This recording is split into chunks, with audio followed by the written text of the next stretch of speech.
अब मैं माननीय विशिष्ट अतिथि महंत सीताराम शरण जी महाराज को मंच पे आमंत्रित करते हैं। जो मंच पे आए और हम सभी को अपना आशीर्वचन दें, अपना आशीर्वाद दें। जोरदार तालियों के साथ महाराज जी का मंच पे स्वागत करें।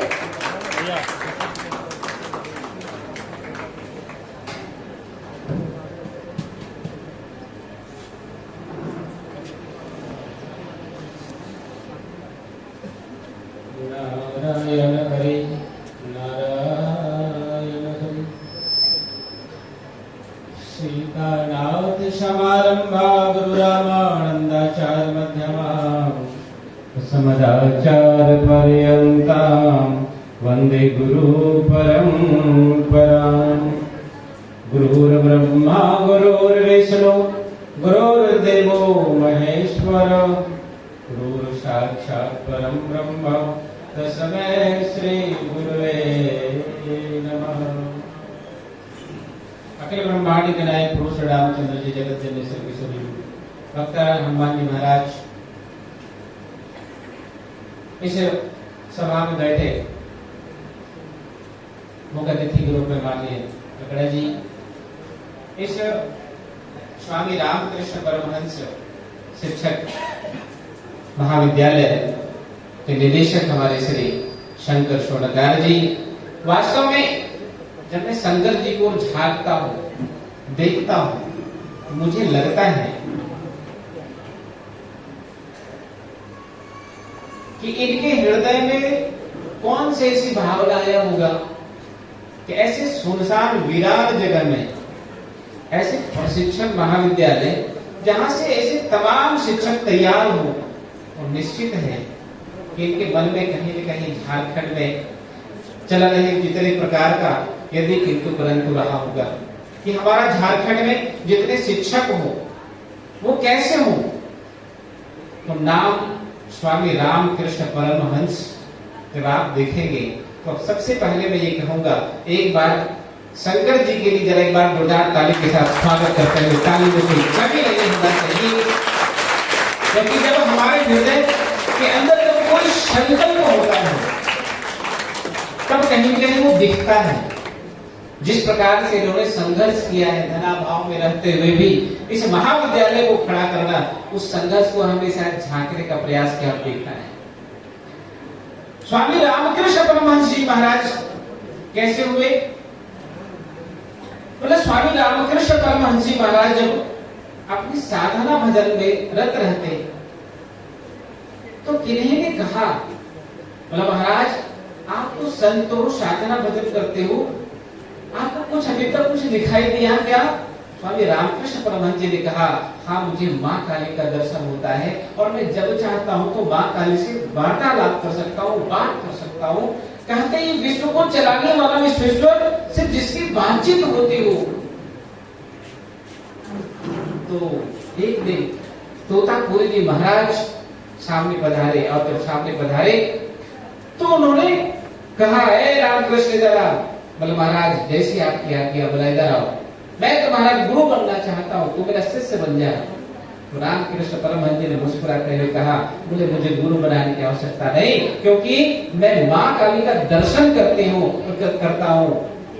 ओहो, माँ काली का दर्शन करते हो, लेकिन तुम्हें पता होना चाहिए कि ये दर्शन तब तक मिलेगा जब तक तुम्हारा स्वास्थ्य बहुत बेटर है, तेरा साधना बहुत अच्छा है, तब तक ये दर्शन मिलेगा। लेकिन जिस दिन स्वास्थ्य गिरेगा और साधना में गड़बड़ी होगी उस दिन माँ काली दर्शन नहीं देगी। इसलिए जा माँ काली से पूछ लेना कि जीवन में मैं गुरु के शरण में जाऊं कि नहीं।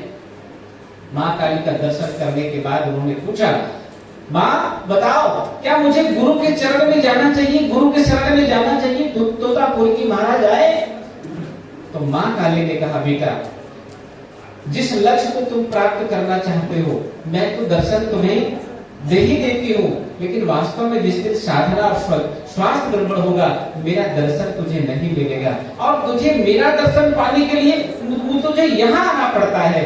तू जा, गुरु के शरण में जा और तत्व को जान। तू जहां रहेगा, जिस अवस्था में रहेगा, मैं वही दर्शन देने आ जाऊंगी, इसलिए जाकर गुरु के चरणों में जाओ, तत्व को जानो।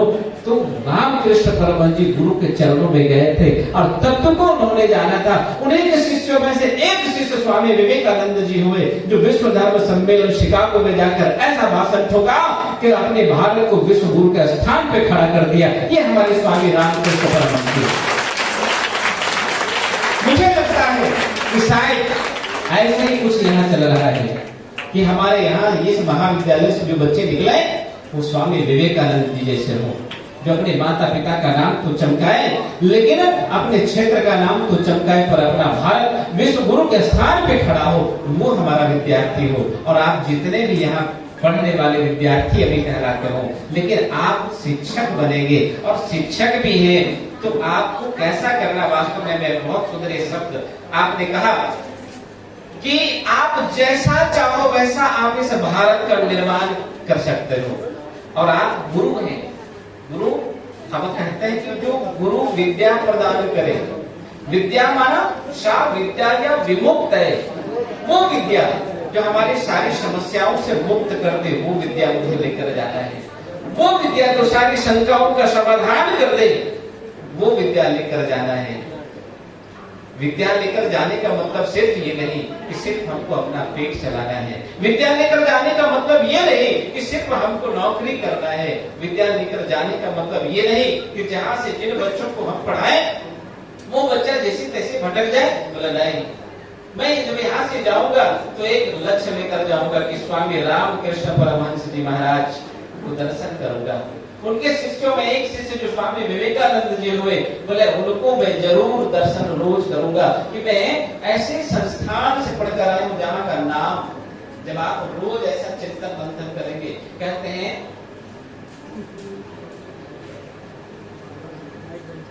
किसी ने कहा जैसा खाओगे अन्न वैसा होगा मन, जैसी होगी आहार वैसे निकलेगी आकार, जैसे पियोगे पानी वैसे निकलेगी वाणी, जैसा करोगे संग वैसा होगा रंग। तो आप जैसा आप संकल्प करेंगे वैसा ही आपको दिखाई देगा। जब आप यहाँ से निकले तो ये आपके चिंतन में होना चाहिए कि क्या हमारा भारत जो विश्व गुरु के स्थान पे खड़ा था, वो क्या पुनः विश्व गुरु के स्थान पे खड़ा हो सकता है क्या? जो हमारा देश अखंड भारत था, आज खंड खंड होकर मात्र भारत हो गया, क्या पुनः हमारा अखंड भारत बन सकता है क्या? क्या हमारा हर घर में जो बच्चा है वो संस्कारवाद के साथ शिक्षा प्राप्त कर सकता है क्या? तो जैसा आप अपने को निखारेंगे यहाँ, जैसा आप वहाँ सामने पढ़ाएंगे, वैसा ही वो बच्चा का निर्माण होने वाला है। कहते हैं एक बालक 12 साल का बालक खाता तो चबा चबा कर खाता, नहाता तो रगड़ रगड़ कर नहाता, रोज माता पिता का पैर छूता। आप कहेंगे कि माता पिता का पैर छुआ करो, कभी आप भी माता पिता का पैर छूते हैं क्या? आप जब कहेंगे कि बच्चे बोले कि गुरु का पैर छुआ करो, कभी आप अपने गुरु का भी पैर छूते हैं क्या? जब ऐसा कहते हैं कि जितना पढ़ाने से नहीं, उतना आपके अंदर जो दिखाई देगा वो ज्यादा प्रभावी होगा। तो 12 साल का बालक विदेश गया पढ़ने के लिए, और विदेश में गया तो किसी ने कहा बोले बोला क्या है? बोला कहाँ से आए हो? बोला भारत से। ओहो, उस मूर्ख देश से आए हो, तुम उस गधे देश से आए हो, उस इंडिया से आए हो। जरा एक चाटा लगाया, उस क्लास में था, कुछ नहीं बोला। रुक जा, तो बाहर निकल, मैं तेरे को बताता हूँ। बाहर निकला, कहते कॉलर पकड़कर ऐसा मारा, कहा यू आर इंट्री, तू मारते क्यों? बोला हाँ, जो एक दो बार गलती इसके लिए मंत्र है, जो तो कहे काटा वो बाकी वो तो बोल, लेकिन बार बार गलती करो, हमारी भारत और भारतीय संस्कृति को गाली देने का काम करे, उसके लिए मंत्र है, जो तो कहे काटा वो बाकी वो तू भागा। तू भी क्या याद करेगा? पढ़ा था भारत के बच्चों से, पढ़ा कहते हैं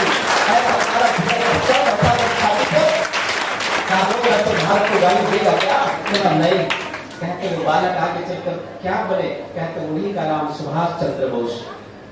सुभाष चंद्र बोस जब विदेश गए इंग्लैंड में, तो कहते हैं कि वहां बहुत सारे लोग जूता का पॉलिश कर रहे थे। तो सुभाष चंद्र बोस जी क्या करते? बोले कि कभी इसके पास पॉलिश करवाते, जब उसको भी नोट दे लेते, फिर दूसरे के पास करवाते, फिर तीसरे के पास करवाते, फिर चौथे के पास करवाते, फिर 5वें के पास करवाते। ऐसा कई बार, 8-10 बार हुआ। तो साथ में एक मित्र कहा क्या कर रहे हो? बोला बार बार क्यों करवा रहे हो? बोला तुम्हें नहीं मालूम, ये इंग्लैंड वाले लोग जो है ना हमारे देश को गुलाम बना के रखा था। आज मैं इसे पॉलिश बार बार करवा रहा हूँ, इसलिए मुझे अच्छा लगता है। ये राष्ट्रभक्ति हमारे जीवन में होना चाहिए कि हमारे भारत और भारत देश हम बालक कहते क्या हुआ बच्चे इस देश के तकदीर है। श्री कृष्ण ने बचपन में क्या क्या करतब दिखला दिए, पूतना और कंस के पल में छक्के छुड़ा दिए। हम में हिम्मत साहस है, झांसी की शमशीर है, नन्हे मुन्ने बच्चे इस देश के तकदीर है। ऐसा ये बनकर जब चलेंगे और आप ही संकल्प लेकर चले कि जब मैं यहाँ से जाऊंगा, जब मैं पूर्ण करके जाऊंगा तो मैं अपने बच्चों को निखारूंगा, अपने बच्चों को बनाऊंगा। कहते हैं पढ़ाने वाले आपके जीवन में बहुत सारे पढ़ाने वाले लोग मिले होंगे, लेकिन जिनकी बातें और जिनकी वाणी सुनकर आपका हृदय गदगद हो जाता होगा, जिनकी दर्शन करने मात्र से कहते हैं कि आपका हृदय झुक जाता होगा कि थोड़ा प्रणाम कर लूं और गुरुदेव से थोड़ा सा अच्छा ज्ञान मिल जाए, अच्छा कोई वाणी मिल जाए जो जीवन में उतार कर अपने जीवन को मंगलमय करो, ऐसा आपके हृदय में लगता होगा। तो सब लोग तो हैं, हमको मार्गदर्शन करने वाले हैं, लेकिन हृदय में कोई कोई बसा करते हैं। और हम कहते हैं कि अन्य विद्या महाविद्यालय विद्यालय आदि जो लोग मार्गदर्शन कर रहे हैं वो तो आगे बढ़े, वो हृदय में बसे। लेकिन हम चाहते हैं कि यहाँ से हर कोई, जो हर विद्यार्थी यहाँ से निकलेगा, हर शिक्षक जो यहाँ से प्रशिक्षण लेकर जो निकलेगा, कहते सब बच्चों के हृदय में बसने वाला होगा, भारत और भारतीय संस्कृति को ओतप्रोत करने वाला होगा। हमारा भारत विश्व के स्थान पे खड़ा कैसे होगा, ये संकल्प लेकर चलने वाला होगा। तो ताली बजाकर संकेत करिए, बोले स्वामी जी ये हम यहाँ से निकल जाएंगे और ये संकल्प करते जाएंगे कि आने वाला समय हमारा भारत विश्व के साथ खड़ा होगा। उत्तम साहसम धैर्यम बुद्धि शक्ति पराक्रमः सडेते यत्र वर्तन्ते तत्र देवो सहायक। कहते जिसके जीवन में ऐसे 6 गुण आ जाए, उत्तम अपने बच्चों को आपको बताना है कि आपको हमेशा व्यस्त होना है, खाली दिमाग शैतान का घर नहीं। साहस बोला अपने अंदर साहस भी होना है। हमारे बच्चे डरपोक और कायर नहीं होंगे, हमारे बच्चे जितने भी होंगे वो साहसी होंगे। इसलिए उद्यम साहसम धैर्यम। जीवन में बहुत सारे, जब आप शिक्षक हैं तो निश्चित है कि आपके जीवन में एक प्रकार की परीक्षाएं नहीं, कई प्रकार की परीक्षाएं आपके बीच में आएगा, उस समय आपको धैर्य धारण करना है। इसलिए उद्यम साहसम धैर्यम बुद्धि।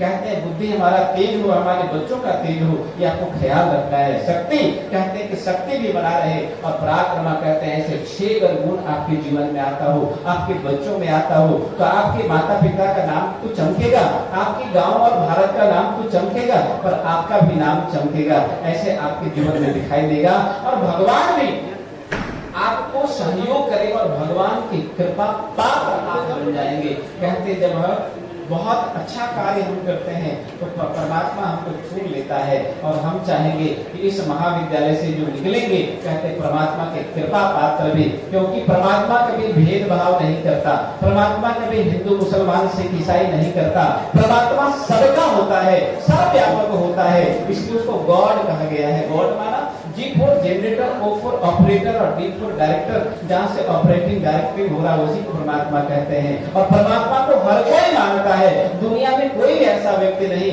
जिस परमात्मा को ना माने। इसलिए आज इतना ही। लक्ष्य न उजल होने पाए कदम मिलाकर चल, सफलता हमारे चरण चुमेगी आज नहीं तो कल। बाधा एक बांध सकती है आगे बढ़ने वाले को, दूसरा एक रोक सकती है पत्थर चलने वालों को। गमती अंधेरी रात में तू दिल को नवे करार कर, सुबह जरूर आएगी सुबह का इंतजार कर। बोलिए भारत माता की, भारत माता की।